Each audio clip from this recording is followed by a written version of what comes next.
spoken and not been aware of it, you know. Mr. Speaker, I rise to speak in opposition to this motion at second reading, that's Bill C-24, an act to amend the Citizenship Act, and to make consequential amendments to other acts. Today we witnessed in this Parliament, for the 65th time since I have been a Member of Parliament, a government using the hammer of time allocation to shut off debate. And I was in this House when the time allocation motion was discussed, and I was so shocked to hear the Minister saying that we had had over 30 hours of debate on this particular bill.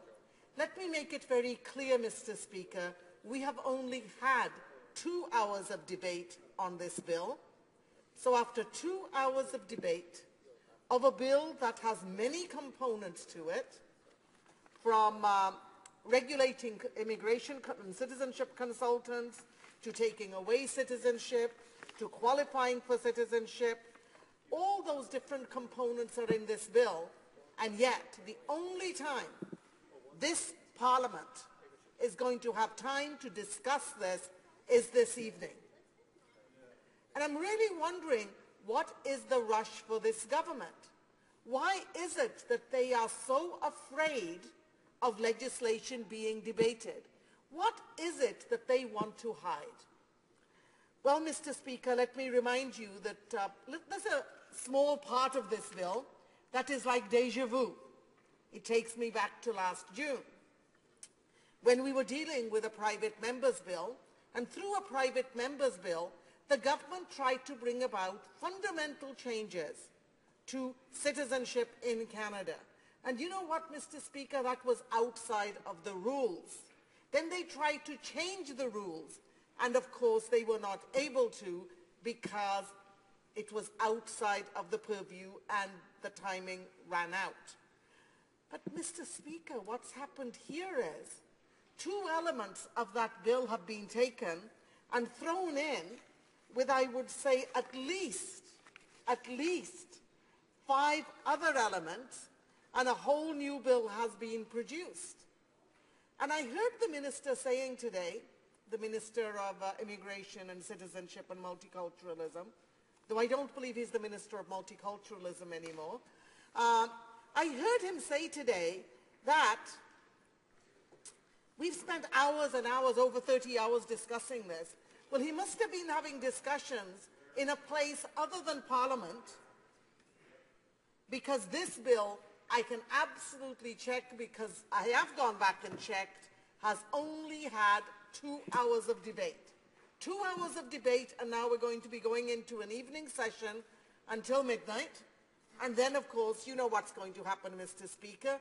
The time allocated will run out, and then, of course, there'll be a vote on it sometime tomorrow. Then it'll go on to the next stage. But this is what is beginning to worry me, Mr. Speaker. It seems to be a pattern. And it's a pattern where the government is using their majority to bully, actually using bullying tactics to rush through legislation that they don't actually want Canadians to find too much out about. They don't want Canadians to know what's really in this piece of legislation. By the way, Mr. Speaker, let me be very clear. There are a couple of elements, 2 or 3 of them in this legislation, that I do support. But they are buried. But what they've done is, this is typical of this Conservative government, just as they bring in omnibus legislation, where they have legislation that's as thick as a telephone book for many of our communities across this beautiful country. What they've done is, they've taken things that we know we need to take action on, buried it in with the worst elements of legislation they knew that was not only badly written, but would have been open to all kinds of constitutional challenges. And you know what they've done, Mr. Speaker? They buried it in here and then are saying, we're trying to fix things. Well, what I have experienced since I have been an MP is we have seen a government that has taken immigration, which did need reform, Mr. Speaker. I'd be the first one to say it.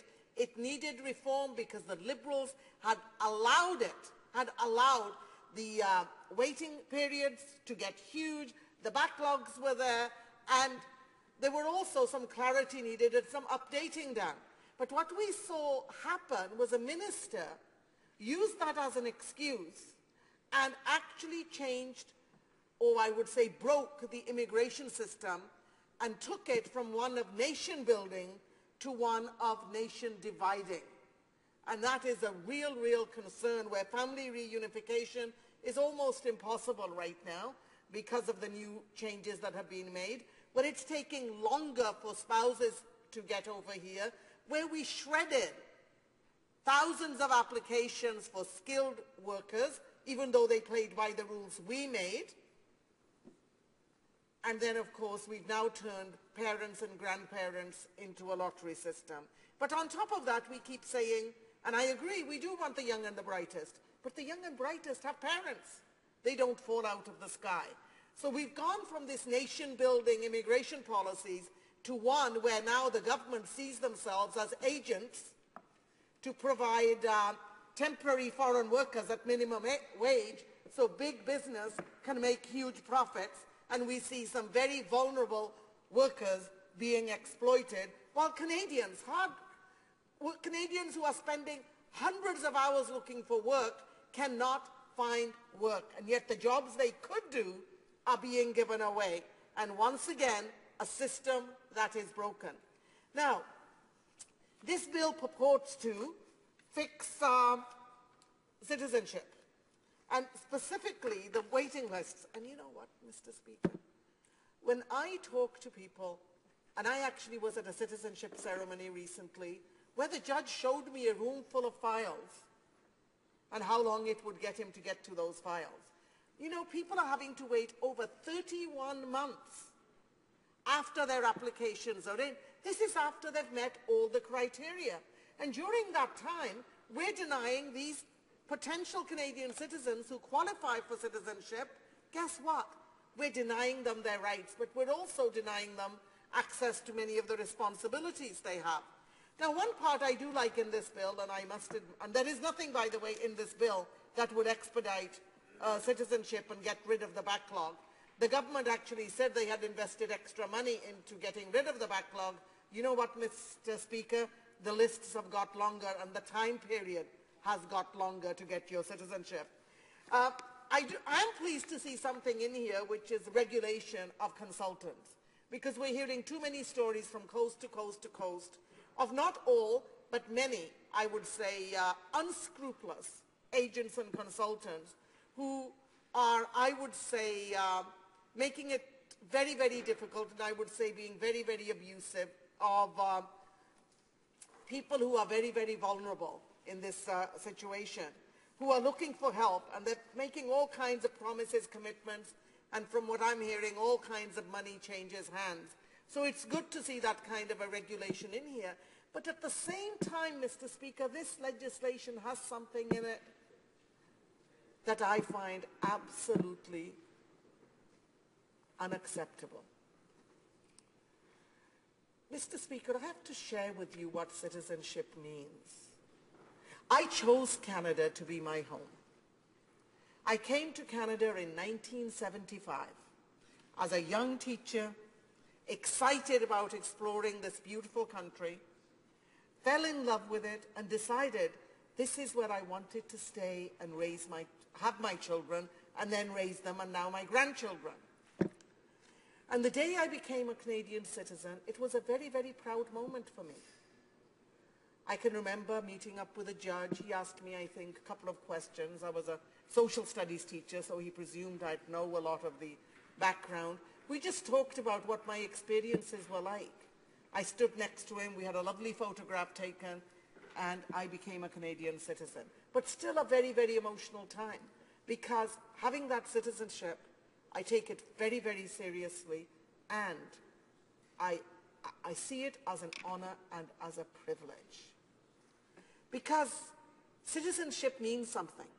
Citizenship has to mean something.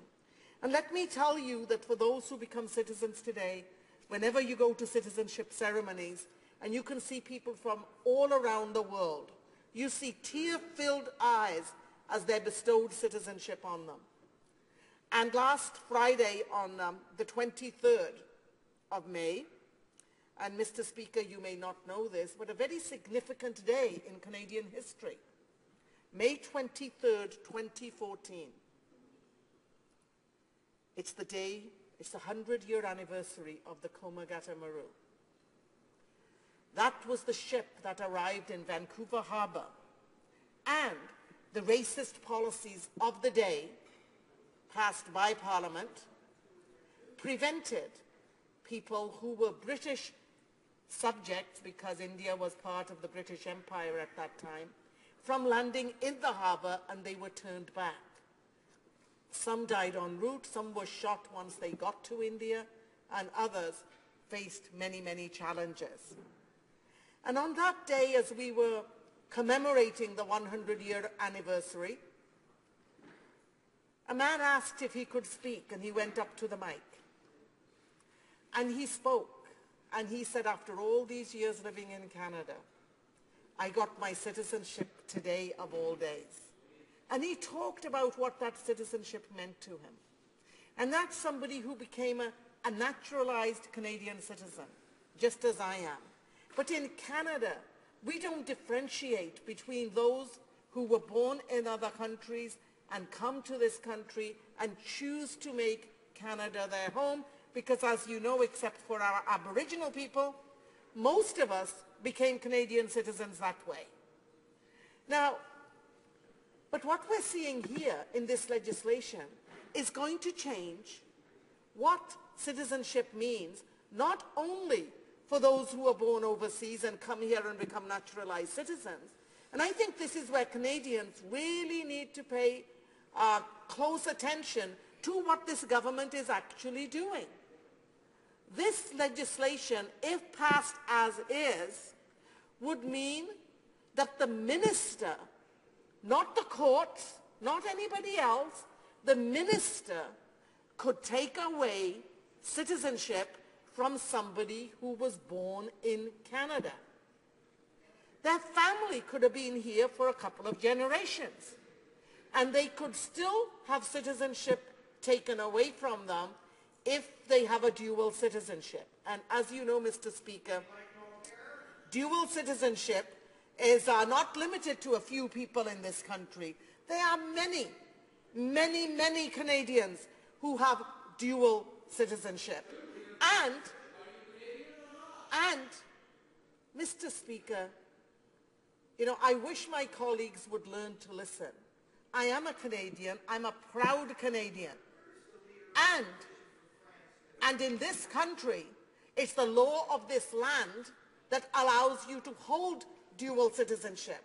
But what we're doing with this bill, or what this government is trying to do, it's actually going to change what citizenship is, because even if you're born in Canada, this government is going to give the minister the ability to take your citizenship away. And I think it behooves each and every one of us to pay very, very special attention to this. Because citizenship by birth,